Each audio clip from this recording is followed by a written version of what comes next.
어떤 아빠가 아이와 함께 길을 가면서 과자를 먹고 있었는데 가다가 이제 과자를 다 먹게 되니까 과자 봉지를 길거리에 툭 버린 거예요. 아이가 가던 발걸음을 멈추고 아빠, 쓰레기 아무데나 버리면 돼. 이거 주워야 되는 거 아니야? 얘기를 한 겁니다. 근데 아빠가 하는 말이 괜찮아. 치우는 사람 따로 있어. 그리고 간 거예요. 그 다음날 집에서 이 아이가 거실에서 열심히 장난감을 가지고 놀다가 자기 방으로 그냥 쑥 들어갑니다. 그러니까 아빠가 쫓아가서 아들, 네가 논 거는 치워야 될 거 아니야? 얘기한 거예요. 이 아이가 하는 말이 괜찮아. 치운 사람 따로 있어. 그랬다는 거예요. 여러분, 우리의 자녀들은 부모가 걸어간 발자취를 그대로 따라갑니다. 만약에 여러분이 나의 자녀가 나의 발자취를 따라와서 내가 걸어간 그 길이 축복의 길이고 생명의 길이고 은혜의 길이라면 그럼 괜찮겠지만 만에 하나라도 혹시나 나의 자녀가 나의 발자취를 따라왔다가 그것이 망하는 길이 되고 저주의 길이 된다면 어떻게 되겠습니까? 여러분 늘 그걸 유념하시고 오늘 특별히 어린이 주일인데 우리 사랑하는 교회의 학생들이, 젊은이들이 또 여러분 가정의 여러분의 자녀와 자손들이 여러분이 걸어간 그 발자취를 따라갈 때 그 길이 은혜의 길이요 축복의 길이 되기를 간절히 바랍니다. 제가 중학교 2학년 때 허리 통증 때문에 고생을 한 적이 있어요. 하루에도 두세 번씩 갑자기 통증이 옵니다. 한 2, 3분 정도 통증이 오면 꿈쩍을 할 수가 없어요. 그래가지고 옆에 있는 친구들이 야야야 빨리 주물러 막 그랬단 말이에요. 근데 이게 계속 아프면 병원에도 가겠는데 잠깐 그랬다가 또 괜찮아져요. 아무 문제가 없어요. 왜 그럴까 그 당시에는 몰랐는데 나중에 보니까 이게 성장통이더라 그 말이에요. 성장통.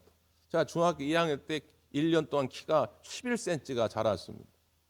갑자기 키가 확 자라면서 허리에 무리가 온 거예요.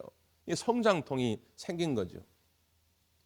조금씩 정도의 차이는 있지만 여기는 우리 모두가 다 사춘기 시절 자라오면서 성장통을 겪고 왔습니다. 근데 만약에 여러분의 자녀들에게 야 성장통은 아프니까 성장통은 불편하니까 너 자라지 말고 그대로 있어 이렇게 말할 부모가 있습니까? 이렇게 말할 기성세대가 있겠어요? 비록 성장통이 불편하고 때로는 아프지만 그럼에도 불구하고 우리 자식들이 우리 자손들이 쑥쑥 성장해 가기를 바라는 것이 다 부모의 마음이죠. 여러분 영적 세계도 마찬가지입니다.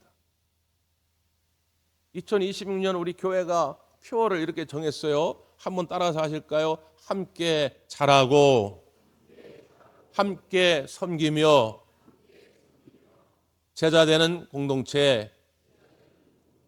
여러분 함께 자라자 그 말이에요. 성장하자 그 말입니다.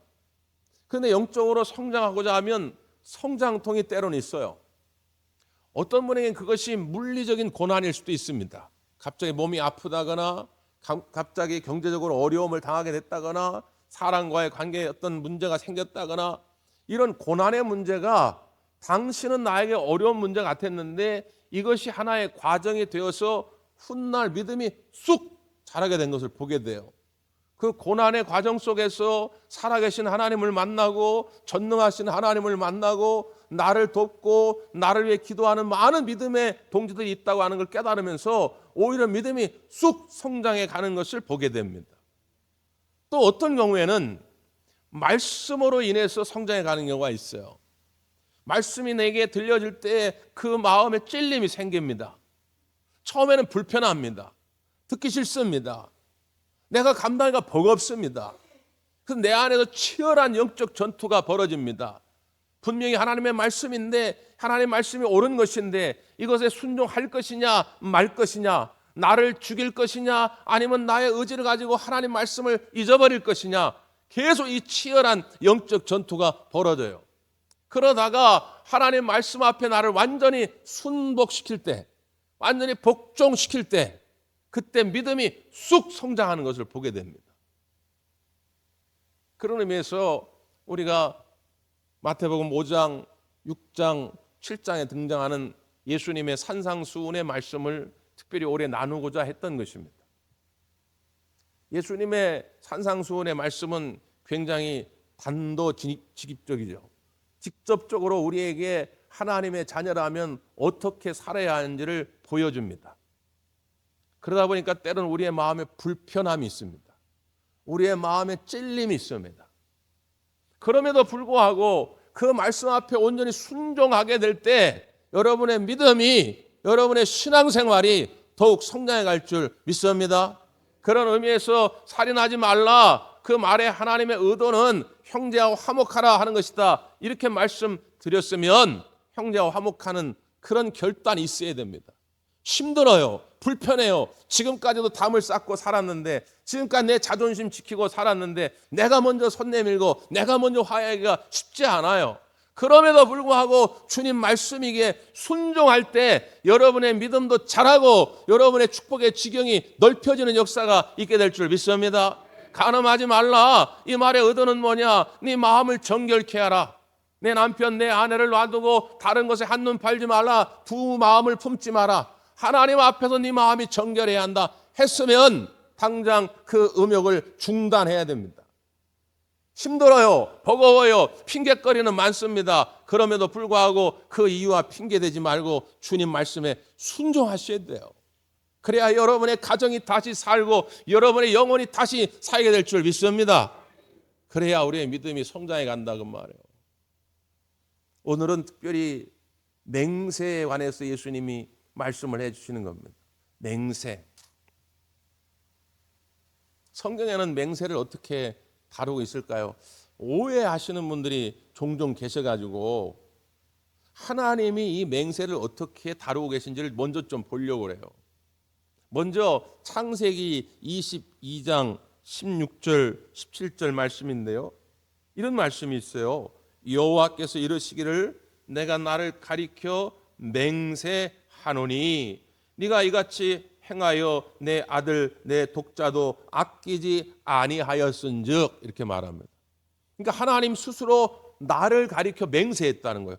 하나님보다 더 높은 존재는 없으니까 하나님 스스로 하나님의 이름으로 맹세하였다는 거예요. 무엇을요? 아브라함이 아들 이삭을 모리아산에서 제물로 드리고자 할 때에 하나님이 아브라함이 너무 이쁜 거예요. 그 믿음이 너무 기특한 거예요. 그래서 아브라함에게 그냥 하나님의 복을 마음껏 부어주고 싶은 거예요. 그래서 하나님께서 아브라함에게 복을 주시기 위해서 내가 맹세하노니, 그러면서 이렇게 복을 주십니다. 내가 내게 큰 복을 주고 내 씨가 크게 번성하여 하늘의 별과 같고 바닷가의 모래와 같게 하리니 내 씨가 그 대적의 성문을 차지하리라, 이렇게 말씀합니다. 여러분, 하나님이 왜 아브라함에게 이렇게 말씀하셨을까? 그냥 복 주시면 되는 거지, 복 선언하면 되는 거지, 왜 내가 맹세하노니 이렇게 강조하셨을까요? 이건 아브라함의 믿음을 깨우기 위함이에요. 아브라함 편에서 보십시오. 하나님이 야, 내가 맹세해, 내가 반드시 너에게 복을 줄 것이야. 너는 반드시 저 하늘의 별처럼 저 땅의 모래처럼 창대한 삶을 살게 될 것이다. 너의 민족, 너의 후손들이 앞으로 이렇게 번성의 복을 누리게 될 것이다. 내가 맹세해. 이렇게 하니까 아브라함이 안 믿을 수가 있습니까? 하나님이 저렇게까지 말씀하시는데, 그러니까 아브라함의 믿음이 더 성장해 가고 그 하나님의 축복을 그 믿음으로 받아들이게 된 것이죠. 예수님은 이 아브라함의 복을 혈통에서 믿음으로 더 확장시킵니다. 유대인들은 이 아브라함에게 준 복을 혈통적으로 유대인에게만 준 것이다, 이렇게 생각했어요. 지금도 그렇게 우깁니다. 그러니까 혈통으로 유대인이 아닌 사람들은 이런 축복을 누릴 자격이 없다는 거예요. 근데 예수님은 그게 아니다. 믿음으로 아브라함의 후손이 된 모든 사람들에게 하나님은 이 복을 주시기를 원하신다는 거예요. 하나님이 친히 맹세하셨습니다. 믿음으로 아브라함의 후손이 된 자들에게 하늘의 별처럼 땅의 모래알처럼 창대하고 번성한 복을 주기를 약속했다 그 말이에요. 오늘 여러분에게도 이 축복이 함께 하시기를 간절히 바랍니다. 하나님이 맹세하셨는데 안 믿을 도리가 없는 거죠. 그 반드시 그렇게 될 거라 그 말이에요. 뿐만 아니라 하나님께서 사람들에게도 맹세할 것을 권고하는 장면이 등장합니다. 신명기 6장 13절인데요. 내 하나님 여호와를 경외하며 그를 섬기며 그의 이름으로 맹세할 것이니라. 여기 분명히 하나님께서 모세를 통해서 하나님을 경외하고 하나님을 섬기며 하나님의 이름으로 맹세할 것을 권고합니다. 왜 그렇게 하셨을까요? 하나님의 이름으로 맹세한 것은 어떻게 해야 한다고요? 반드시 지켜야 하기 때문에. 그러니까 오늘 이 성경을 종합적으로 살펴보면 하나님은 맹세에 대해서 어떻게 설명하고 계시냐면 맹세를 남발하지는 말라. 그냥 툭 하면 입버릇처럼 맹세 장담해 그 진짜야. 여러분 입버릇처럼 자꾸 그런 말을 반복하는 사람들은 이거 사기꾼일 확률이 높아요. 주의하셔야 돼. 그러니까 맹세를 남발하지는 마라. 그러나 정말 중요한 순간에 맹세할 일이 있거든 어떻게 해야 되느냐? 하나님의 이름으로 하라는 거예요. 그럼 하나님의 이름으로 했으면 어떻게 해야 하느냐? 반드시 지켜야 한다는 거예요. 그게 오늘 예수님이 소개한 이 말씀에 등장합니다. 자, 먼저 본문을 한 번 더 확인하죠. 33절입니다. 33절 시작.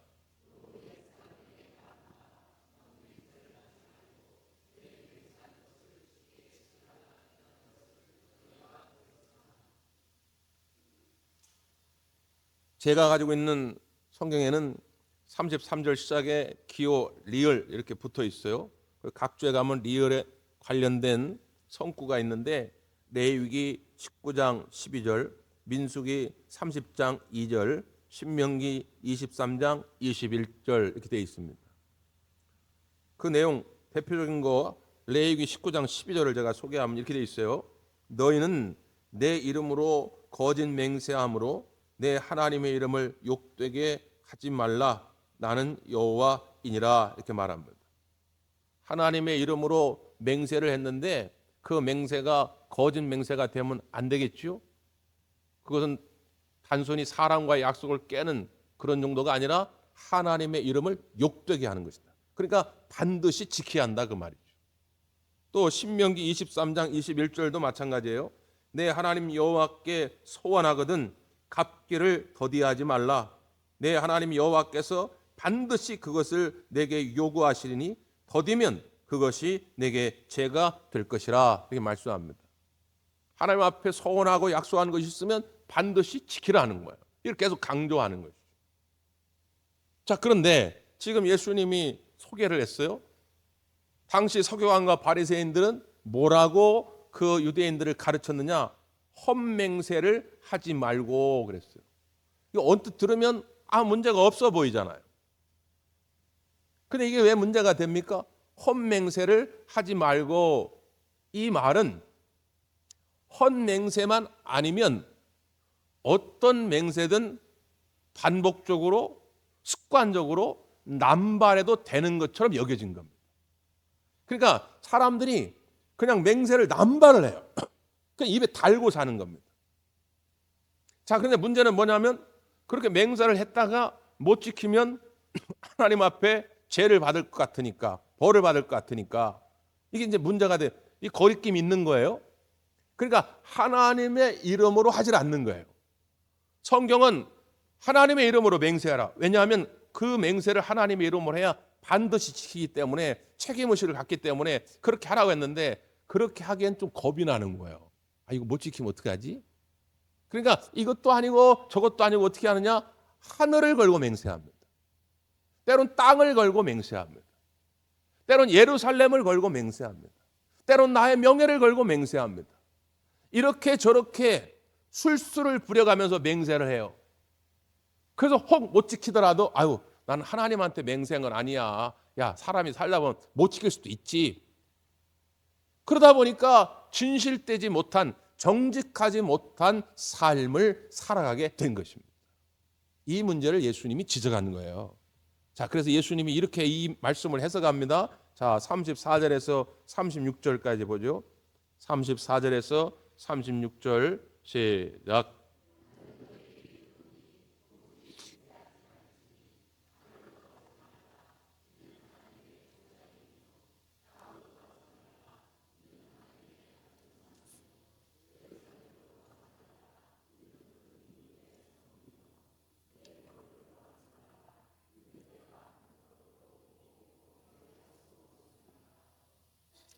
예수님 말씀합니다. 도무지 맹세하지 말지니 이렇게 말씀하고 있어요. 그러니까 이 말씀을 잘 이해하셔야 한다 그 말씀이에요. 이걸 그냥 문자적으로 이 구절만 딱 보고 예수님은 절대로 맹세하지 말라고 하셨네. 그래가지고 어떤 사람은 국기에 대한 맹세를 하지 않습니다. 이게 우리 민간 차원에서는 그나마 이해가 될 수 있지만 만약에 예를 들어서 여러분 아들이 군대를 갔는데 군대에서 국기에 대한 맹세를 안 하잖아요. 큰 처벌을 받을 수가 있어요. 예수님이 근데 맹세하지 말라 해서 난 국기에 대한 맹세도 안 해. 심지어 어떤 사람은 결혼식 날 결혼 서약을 하지 않습니다. 예수님이 맹세하지 말라고 했기 때문에 나는 결혼 맹세를 할 수가 없어. 그래서 제가 서두에 지금 좀 길게 설명을 한 거예요. 그러니까 성경을 읽으려면 제대로 읽어야 되는데 이걸 어설프게 읽어가지고 이걸 문자적으로 그렇게 해석하면 안 된다 그 말씀이에요. 성경은 맹세 그 자체를 제약시하지 않고 있다. 하나님 스스로도 맹세를 했잖아요. 그럼 예수님의 이 의도는 뭡니까? 너희들이 그렇게 맹세를 남발하고 또 하나님의 이름으로 맹세하지 아니하고 꼼수를 부리고 그리고 맹세를 했음에도 불구하고 그걸 지키지 아니하고 자기의 욕심을 채우기 위해서 때로는 막 거짓말도 하고 속이기도 하고 그런 짓을 하지 말라는 거예요. 그러면서 예를 든 거예요. 야, 너희들이 하늘을 걸고 맹세하는데 하늘은 하나님의 보좌가 아니냐? 너희들이 어떤 사람은 땅을 걸고 맹세하는데 땅은 하나님의 발등상 아니냐? 발등상은 우리가 기차 타면 발을 이렇게 올려놓는 발판 있잖아요. 그게 발등상이에요. 땅은 하나님의 발등상 아니냐? 예루살렘의 큰 임금은 누구냐? 여기서 큰 임금은 하나님입니다. 예루살렘은 하나님이 사시는 성 아니냐? 너희들이 때로는 너의 명예, 너의 돈, 너의 어떤 지위를 걸고 맹세하는데 네가 아무리 그렇게 능력 있다 해도 너의 머리를 검게 하거나 치게 할 수 있느냐? 이 말은 무슨 뜻입니까? 너를 만드신 분은 하나님이다. 창조주는 하나님이시다 그 말. 자, 이 모든 말씀의 공통점 뭡니까? 하나님과 관계되지 않은 것이 없다 그 말이에요. 네가 꼼수를 부리려고 하나님께 맹세하면 뭔가 꺼림직하니까 하나님의 이름으로 맹세 안 하고 다른 거로 맹세해가지고 밥 먹듯이 거짓말을 하고 약속을 어기는데 하늘도 땅도 예루살렘도 저 태양과 별도 달도 하나님 관계 없는 것이 무엇이 있느냐 그 말이에요. 그러므로 너희가 그렇게 꼼수를 부리지 말고 하나님 앞에서 진실되고 정직한 삶을 살아야 한다는 거죠. 그래서 마지막 결론의 말씀은 이렇습니다. 37절이에요. 시작.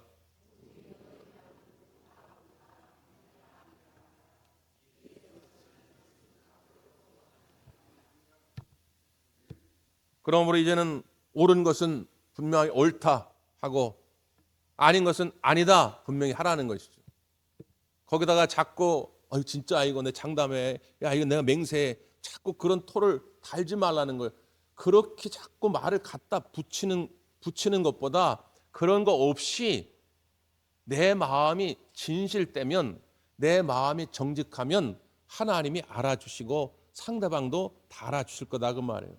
하나님의 자녀 그리스도의 제자된 사람들은 그런 선한 영향력을 미칠 수 있어야 됩니다. 캐나다의 최고의 부수를 자랑하는 신문 가운데 토론토 스타라고 하는 신문이 있는데 거기서 한 번은 기획 기사를 썼어요. 우리나라도 뉴스에 그런 게 나온 적이 있는데 그러니까 어떤 문제냐면 이제 자동차가 문제가 생겨가지고 고치러 갔는데 예를 들어서 이제 진짜 문제를 해결하는데 한 50만 원 든다. 그럼 그것만 고쳐야 될 거 아니에요? 그런데 아무런 문제도 없는데, 고장도 안 났는데 다른 것까지 괜히 막 손을 보고 손번쩍 해가지고 50만 원이면 될 거를 100만 원, 200만 원 청구를 하는 거예요. 과다 청구를 하는 거예요. 이게 이제 문제가 돼가지고 이 기자가 일부러 고객인 것처럼 위장을 해가지고 그렇게 자동차 수리점들을 다닌 거예요. 근데 가기 전에 물론 다 점검을 맞춰가지고 자동차가 아무 문제 없음을 다 확인을 하고 그리고 갔는데, 그렇게 13군데를 갔는데 12군데에서 역시 과다 청구를 한 겁니다. 아무 문제가 없는데 문제 있다고 해가지고 그걸 속여가지고 돈을 더 받아낸 거예요. 그런데 한 곳, 13군데 중에서 한 곳만 이거 뭐 별거 아닌데 하더니 이거 좀 나사가 좀 느슨해져 있네요. 그리고 나사 이렇게 꽉 조여주더니 이거 됐다고, 괜찮다고. 그래서 아니 뭐 수고비라도 좀 받으셔야 되는 거 아니야? 아유 괜찮다고 그냥 가시라고 그런 거예요. 이 기자가 당황을 한 겁니다. 그래가지고 이제 거기서 솔직히 얘기한 거예요. 사실 내가 신문사 기자인데 이러이러한 이유 때문에 잠입 취재를 하고 있다. 다른 데서는 과다 청구를 하는데 사장님은 왜 그렇게 하지 않으시냐고 이게 물은 겁니다. 그랬더니 그 정비소 사장님이 딱 한마디를 하는 거예요. 나는 크리스찬입니다. 이 말 한마디. 다른 설명이 필요 없는 거예요. 내가 이렇게 진실되게 사는 이유, 내가 이렇게 정직하게 사업을 하는 이유는 나는 그리스도인이기 때문에. 여러분, 이 고백 한마디가 지역사회에 선한 영향력을 미치는 거 아닙니까? 이 말 한마디가 여러분의 발자취를 따라오는 여러분의 자녀들에게, 여러분의 자손들에게 선한 영향력을 미치는 거 아닙니까? 우리가 세례 예식을 하면 마지막에 아주 중요한 순서가 하나 있습니다. 그것이 뭐냐면 세례 갱신의 시간입니다. 반드시 세례 예식에는 이게 있어야 돼요. 세례 갱신은 뭐냐면 그날 세례 받는 사람뿐만 아니라 어떤 사람은 1년 전에, 어떤 사람은 10년 전에, 어떤 사람은 30년 전에 세례를 받았는데 혹시라도 그 세례의 의미를, 그 감격을 잃어버리고 살까봐 세례 예식이 있는 날마다 다시 한번 그걸 깨닫게 하는 시간이에요. 갱신하는 시간입니다. 그래서 아까 유아 세례 예식임에도 불구하고 여러분에게 세례 갱신의 시간이 있었어요. 다시 물은 겁니다. 하나님 앞에서 맹세하라는 것입니다. 성도들 앞에서 맹세하라는 것입니다. 그래서 여러분이 맹세하셨습니다. 금방 잊어버리셨겠지만 여러분 분명히 아까 맹세하셨습니다. 제가 이렇게 물었습니다. 여러분은 그리스도의 몸된 교회의 지체로서 죄를 멀리하고 그리스도께서 주신 사명을 잘 감당해야 함을 다시금 확신하십니까? 물었어요. 여러분은 아멘이라고 답했습니다. 하나님 앞에서 맹세하셨습니다. 반드시 지키시기를 바랍니다. 뿐만 아니라 위탁의 시간이 있습니다. 우리 사랑하는 지아를 부모님 혼자 양육하지 못합니다. 믿음으로 키워내지 못합니다. 그래서 우리 신앙 공동체가 필요한 것입니다. 그래서 여러분에게 그 아이의 영혼을 위탁한 거예요. 그래서 제가 물었습니다. 저는 여러분에게 오늘 우리 교회의 한 가족이 된 이 어린이 김지아 양을 기도로 돕고 사랑으로 돌봐줄 것을 권면합니다. 한 믿음과 한 소망 안에서 이 어린이를 사랑하고 격려하며 후원함으로써 이들이 믿음의 장성한 분량이 이르도록 인도하시겠습니까? 여러분은 아까 아멘 했습니다. 지금 벌써 두려워져 가지고 아멘을 점점점 눈치껏 하시려고 하는데 여러분 아까 분명히 큰 소리로 다 아멘 하셨어요. 여러분 그 아이를 그렇게 인도하시겠습니까? 네. 그러면 지키셔야 한다 그 말. 우리 교회 학교, 우리 다음 세대, 우리 어린아이들을 위해서 여러분 눈물로 기도하고 계시냐 그 말.